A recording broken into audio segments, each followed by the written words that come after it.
from the campus my whole life, and I'm extremely happy with you this evening.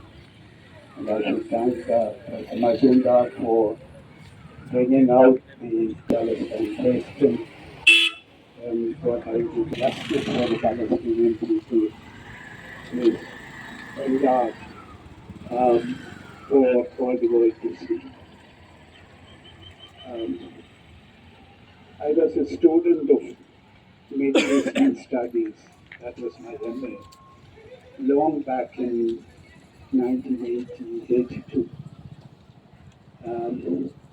That was the time when he was written the famous book covering Islam. All these were important works for me in my form, coming out and actually leading the students' movement and the anti-war movement, the pro-Palestinian movement in American universities.